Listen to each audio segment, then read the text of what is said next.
នៅពេលភ្លើងសញ្ញាចរាចរណ៍បញ្ជាពន្លឺពណ៌ក្រហមតើអ្នកបើកបរយានជំនិះគ្រប់ប្រភេទត្រូវធ្វើដូចម្តេចបាទចម្លើយឈប់នៅមុខគំនូសជាប់ពណ៌សកាត់ទទឹងទ្រូងផ្លូវឬគំនូស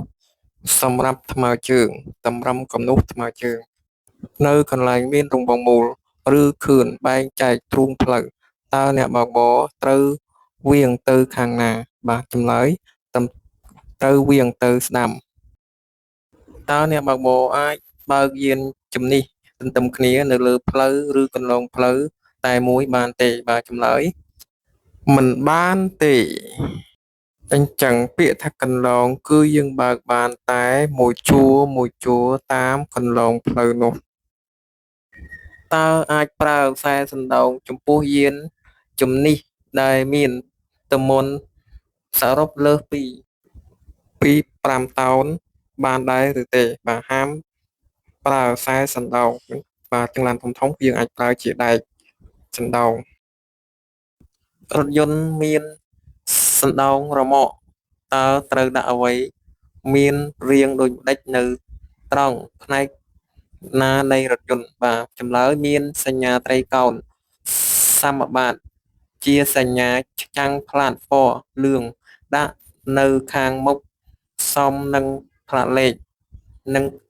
ខាងក្រោយនៃរមាក់តើអាចសណ្ដោងតូចចក្រយានឬតូចក្រយានយន្តបានដែរឬទេហាមសណ្ដោងបាទចឹងតូចក្រយានហ្នឹងគឺស្មើនឹងកង់បាទតូចក្រយានយន្តស្មើនឹងម៉ូតូឬក៏ឡានតើអ្នកបើកបរត្រូវធ្វើដូចម្តេចនៅពេលរថយន្តក្រុងកំពុងឈប់ដាក់អ្នកដំណើរឡើងចុះចម្លើយបើកបរបន្ថយល្បឿនបើចាំបាច់ត្រូវឈប់តើល្បឿនបើកបរអតិបរមានៅក្នុងទីប្រជុំជនសម្រាប់តូចក្រយានយន្តក៏បានកំណត់ប៉ុន្មានគីឡូម៉ែត្រក្នុង1ម៉ោងបាទចម្លើយគឺ30គីឡូម៉ែត្រក្នុង1ម៉ោងតើការកំណត់ល្បឿនបើកបរអតិបរមានៅក្នុងទីប្រជុំជនសម្រាប់រថយន្តប៉ុន្មានគីឡូម៉ែត្រក្នុង1ម៉ោងចម្លើយគឺ40គីឡូម៉ែត្រក្នុង1ម៉ោងបាទចឹងក្នុងក្រុងក្នុងទីប្រជុំជនការបើកបររបស់យើងហ្នឹងល្បឿនបើកបរអតិបរមានៅក្រៅទីប្រជុំជនសម្រាប់តូចក្រយានយន្តទំហំស៊ីឡាំងលើសពី125សង់ទីម៉ែត្រចម្លើយគឺ70គីឡូម៉ែត្រក្នុង1ម៉ោងតើការកំណត់ល្បឿនបើកបរអតិបរមានៅក្រៅទីប្រជុំជន80គីឡូម៉ែត្រក្នុង1ម៉ោងតើសម្រាប់ប្រភេទយានយន្តអ្វីខ្លះបាទចម្លើយសម្រាប់រថយន្តធុនស្រាលនិងរថយន្តដឹកអ្នកដំណើរបាទចឹងការបើកបររបស់យើងជាប្រចាំថ្ងៃនេះគឺរថយន្តធុនបាទធុនស្រាលហ្នឹងយើងបើកបរលឿនជាងរថយន្តធុនធ្ងន់តើរថយន្តដឹកទំនិញអាចឈប់ឬចតនៅជិតបង្គោលផ្លាកសញ្ញាចរាចរណ៍បានដែរឬទេចម្លើយហាមឈប់ឬចតតើម្ចាស់យានជំនិះអាចបំពាក់ភ្លើងបំភ្លឺផ្លូវលំអផ្សេងៗទៀតនៅក្រៅការកំណត់បច្ចេកទេសរបស់យានយន្តយានជំនិះបានឬទេបាទចម្លើយគឺហាមបំពាក់បន្ថែមល្បឿនបើកបរអតិបរមានៅក្រៅទីប្រជុំជនសម្រាប់រថយន្តត្រីចក្រយានយន្តឬតូចក្រយានមានសណ្ដោងរមាក់គឺចម្លើយគឺ40គីឡូម៉ែត្រក្នុង1ម៉ោងតើអ្នកបើកបរអាចចែកគ្នានៅត្រង់ផ្លូវកាត់ផ្លូវរថភ្លើងដែលគ្មានរបាំងការពារបានដែរឬទេបាទចម្លើយគឺហាមចែកការកំណត់ល្បឿនបើកបរអតិបរមានៅក្រៅទីប្រជុំជន70គីឡូម៉ែត្រក្នុង1ម៉ោងសម្រាប់ប្រភេទយានយន្តអ្វីខ្លះចម្លើយតូចក្រយានយន្តដែលមានទំហំស៊ីឡាំងលើសពី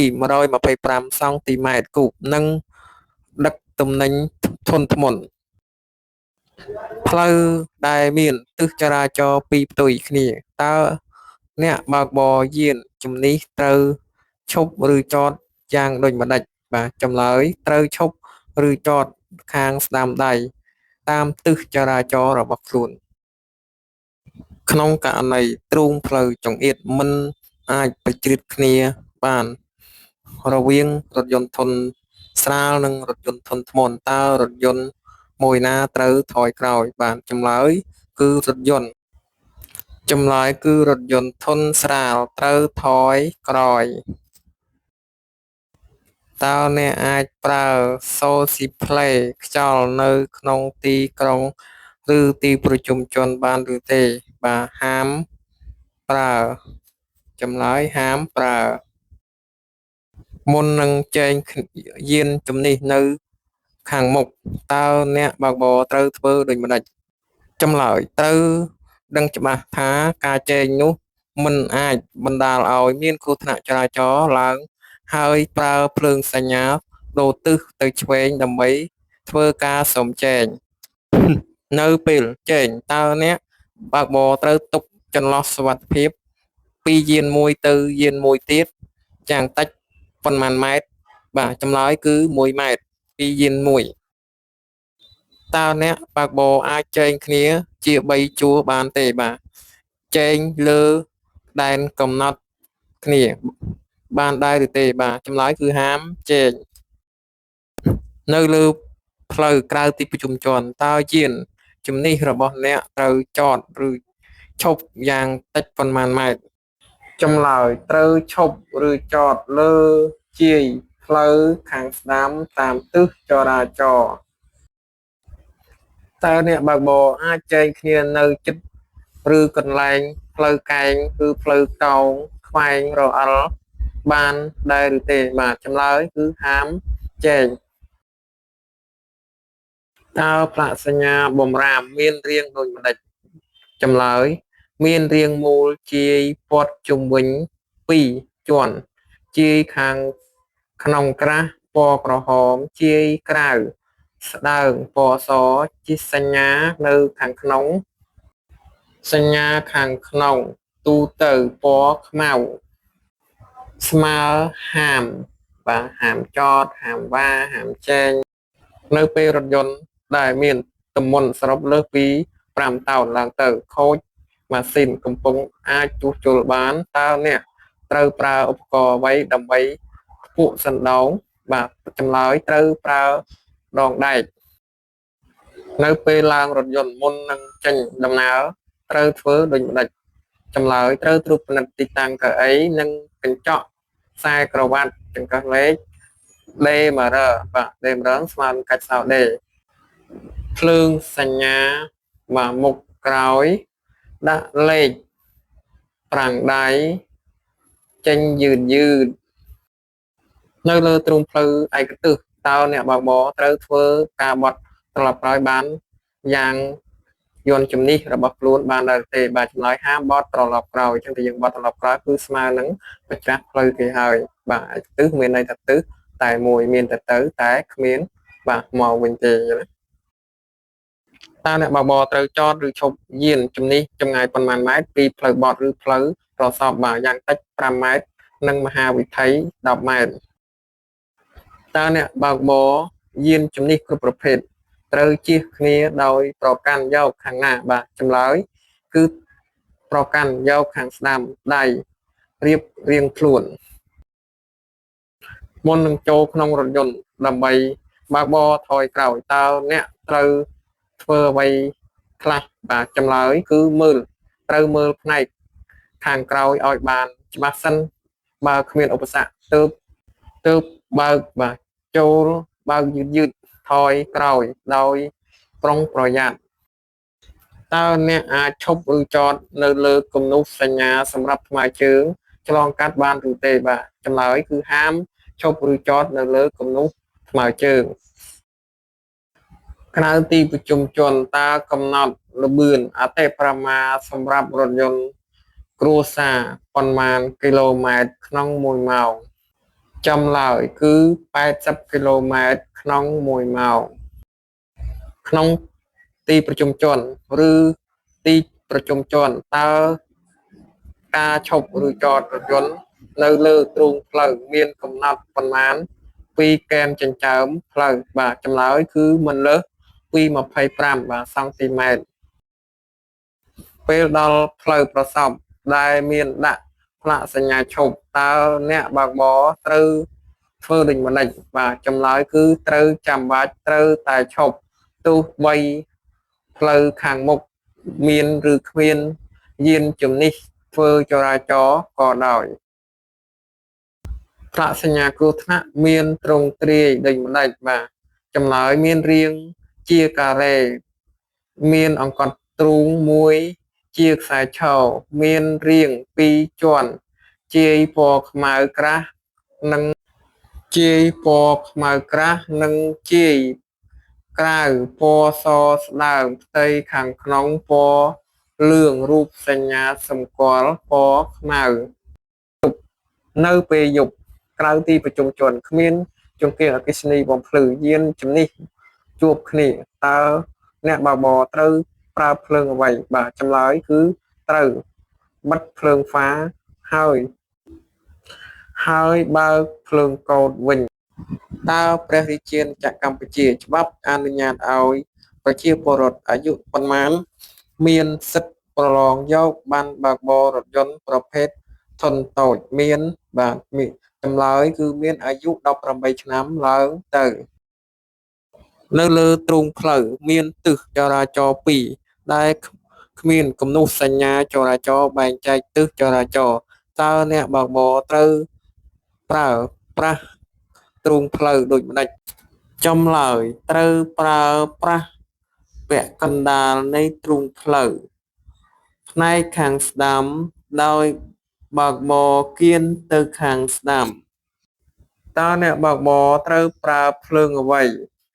នៅពេលដែលមានភ្លៀងខ្លាំងនៅក្នុងទីប្រជុំជនបាទចម្លើយគឺបើកភ្លើងកោតបើមានរថយន្តនៅពីខាងក្រោយសុំចែកតើត្រូវធ្វើដូចម្តេចបើខាងក្រោយគ្មានឧបសគ្គត្រូវឲ្យសញ្ញាទៅស្ដាំបន្ថយល្បឿននិងអែបស្ដាំជាសញ្ញាអនុញ្ញាតឲ្យខាងក្រោយអាចចែកបានតើអ្នកបើកបរអាចចែកគ្នាលើស្ពានបានដែរឬទេបាទចម្លើយហាមចែកផ្លូវមានភក់ឬទឹកដក់តើអ្នកបើកបរត្រូវការប្រុងប្រយ័ត្នដូចម្តេចចំពោះអ្នកថ្មើរជើងបាទចម្លើយគឺបន្ថយល្បឿនប្រុងប្រយ័ត្នកុំឲ្យទឹកនោះខ្ទាតទៅលើអ្នកថ្មើរជើងយមន័យផ្លូវថ្នល់ចម្លើយតួផ្លូវទ្រូងផ្លូវជាយផ្លូវចិញ្ចើមផ្លូវស្ពានឱកាសស្ពានរំលងភ្នំនិងកំប៉ុងចម្លងភ្ជាប់ជាមួយយមន័យចិញ្ចើមផ្លូវចម្លើយផ្នែកសងខាងនៃទ្រូងផ្លូវក្នុងទីប្រជុំជនទុកសម្រាប់ថ្មើរជើងដាំដើមឈើនិងបង្គោលបរិស្ថានផលប្រយោជន៍សាធារណៈយមន័យជាយផ្លូវផ្នែកសងខាងនៃទ្រូងផ្លូវនៅក្រៅទីប្រជុំជនដែលយានជំនិះអាចចតនៅទីនោះក្នុងករណីចាំបាច់យមន័យទ្រូងផ្លូវចម្លើយចំណែកមួយនៃទ្រូងផ្លូវខណ្ឌដោយគំនូសឬខណ្ឌបែងចែកចំណែកទ្រូងផ្លូវបណ្ដោយទ្រូងផ្លូវមានទិសគ្រប់គ្រាន់អាចធ្វើចរាចរណ៍បានមួយជួរបាទអញ្ចឹងបើមកឃើញគំនូសបាទសដាច់នឹងយើងហៅថាកន្លងផ្លូវអញ្ចឹងយើងអាចជិះបានចន្លោះកន្លងនោះបានបាទចង់បដូរឬក៏វាយលើគំនូសនោះបានចិត្តដល់ផ្លូវធំរួមតូចឬចង្អៀតតើអ្នកបើកបរត្រូវធ្វើដូចម្តេចចម្លើយបន្ថយល្បឿនឬឈប់ទុកឲ្យយាន ជំនេះមកដល់ផ្លូវរួមតូចចង្អៀតទៅមុនបាទអញ្ចឹងយានដែលមកដល់បាទផ្លូវតូចនោះមុនគឺយាននោះមានសិទ្ធិទៅមុនតើអ្នកបើកបរលើផ្លូវមានថ្មផ្ទៀតតើត្រូវប្រុងប្រយ័ត្នដូចម្ដេចចម្លើយអ្នកបើកបរបើកយឺតកុំឲ្យផ្ទៀតថ្មនោះលើយាននៅចិត្តនោះយានជំនិះដទៃលើផ្លូវរថភ្លើងតើអ្នកបើកបរអាចឈប់បានដែរឬទេចម្លើយមិនអាចឈប់បាទបានទេតើយមន័យអ្នកបើកបរចម្លើយអាចអ្នកបញ្ចូលយានជំនិះគិតទាំងអ្នកជិះសត្វអ្នកដឹកសត្វអ្នកបរសត្វលើផ្លូវយមន័យឈប់ចម្លើយការទុកនៅស្ងៀមនៃយានជំនិះនៅលើផ្លូវយានជំនិះលើទ្រូងផ្លូវមួយបាទរយៈពេលខ្លីដែលមានអ្នកបើកបរនៅបាទចិត្តបានជាប់នឹងដៃចង្កូតឬក្បែរយានជំនិះបាទគេហៅថាឈប់ហើយយមន័យចតការទុកឲ្យយានជំនិះនៅស្ងៀមក្នុងរយៈពេលយូរឬឆាប់ដែលអ្នកបើកបរអាចដើរចោលបាទចតយានជំនិះរបស់ខ្លួនបានដើរចោលចតបាទអញ្ចឹងពាក្យថាចតបាទចតឲ្យ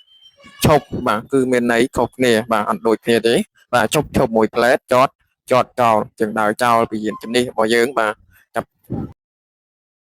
យមន័យរថយន្តគ្រួសារចម្លើយរថយន្តផ្ទុកអ្នកដំណើរមិនលើសពី9នាក់រួមទាំងអ្នកបើកបរ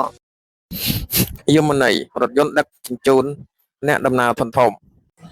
ចម្លើយផ្ទុកមនុស្សលើសពី20នាក់រួមទាំងអ្នកបើកបរយមន័យរថយន្តដឹកជញ្ជូនអ្នកដំណើរធុនតូចផ្ទុកមនុស្សចាប់ពី10ដល់20នាក់រួមទាំងអ្នកបើកបរយមន័យរថយន្តធុនស្រាលចម្លើយដែលមានផ្ទុកសរុបអតិបរមាមិនលើសពី3តោនកន្លះយមន័យរថយន្តធុនធ្ងន់ចម្លើយដែលមានផ្ទុកសរុបអតិបរមា3.5តោនឡើងទៅមុននឹងបត់ស្ដាំឬបត់ឆ្វេងតើត្រូវឲ្យភ្លើងសញ្ញាប៉ុន្មានម៉ែត្រពីចំណុចត្រូវបត់ចម្លើយត្រូវឲ្យភ្លើងសញ្ញាបត់ចម្ងាយយ៉ាងតិច20ម៉ែត្រពីផ្លូវដែលយើងបត់បាទអញ្ចឹងការបើកបររបស់យើងលឿនបាទយើងត្រូវបើកសញ្ញោនឹងឲ្យកាន់តែឆ្ងាយរឹតកាន់តែល្អ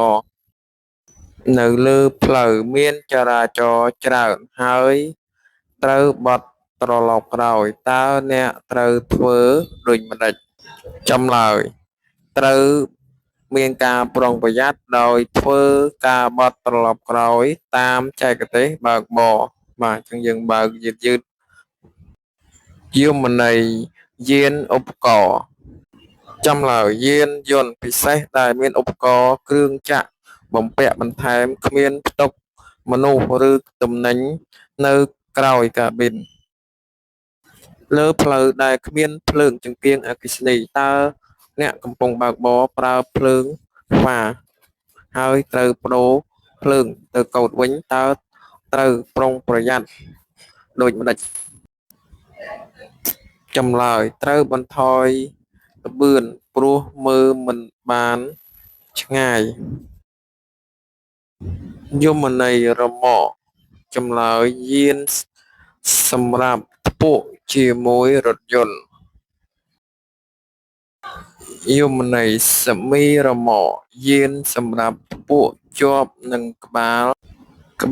សណ្ដោងគំនូសសញ្ញាទោលជាប់បែងចែកទ្រូងផ្លូវជាពីរទិសចរាចរណ៍ផ្ទុយគ្នាតើអាចបើកបរឆ្លងកាត់បានទេចម្លើយហាមជាន់ឬឆ្លងកាត់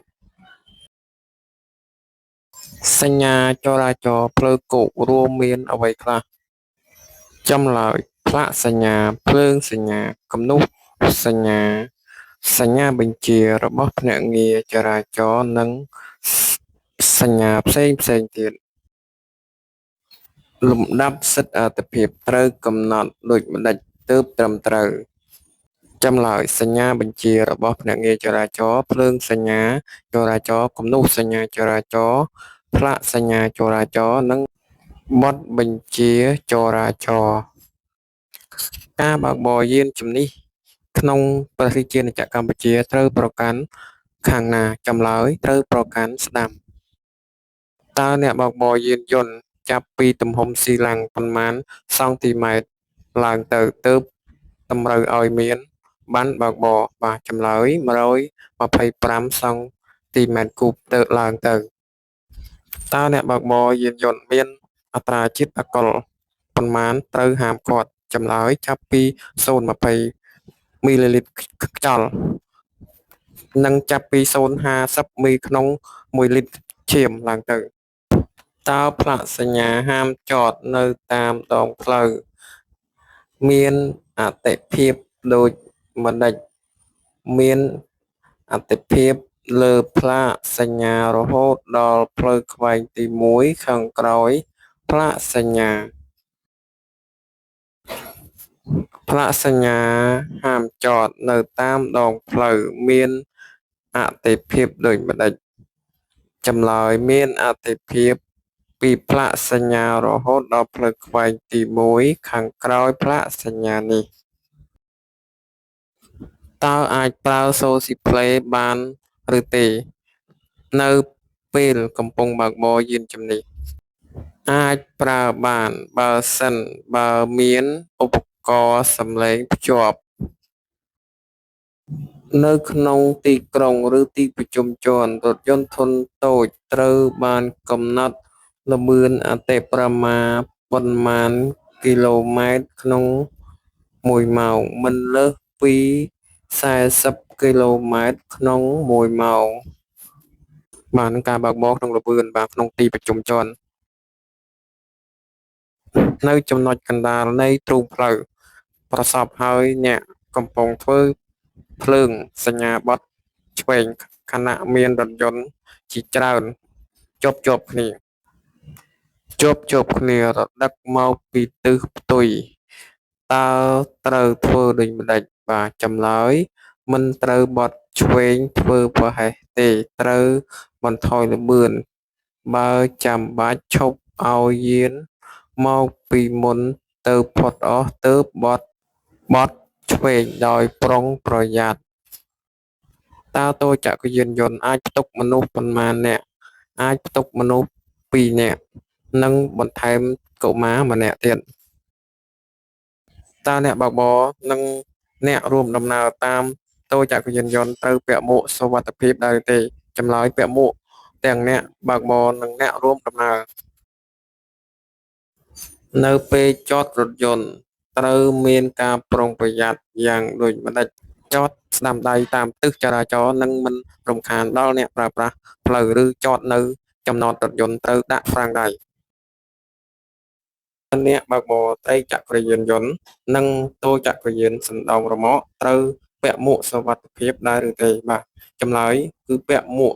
សុវត្ថិភាពគ្រប់ប្រភេទអ្នកបើកបរគ្រប់អាកាសធាតុនៅក្នុងទីប្រជុំជនតើអ្នកបើកបរនិងអ្នករួមដំណើរជិះកៅអីខាងមុខនៃយានពាក់ខ្សែក្រវ៉ាត់សុវត្ថិភាពដែរឬទេបាទចម្លើយគឺពាក់បាទខ្សែក្រវ៉ាត់និងសុវត្ថិភាពទាំងអ្នករួមដំណើរតើផ្លាកសញ្ញាបន្ថែមពីក្រោមមានទ្រង់ទ្រាយដូចម្តេចបាទចម្លើយមានរាង4ជ្រុងទ្រវែងផ្ទៃពណ៌សមានរូបសញ្ញានិងអក្សរពណ៌ខ្មៅតើអាចបើកបរយានជំនិះឆ្លងកាត់ឈប់ឬចតនៅលើគំនូសសញ្ញាតម្រឹមកន្លងផ្លូវបានឬទេបាទចម្លើយគឺមិនបានទេ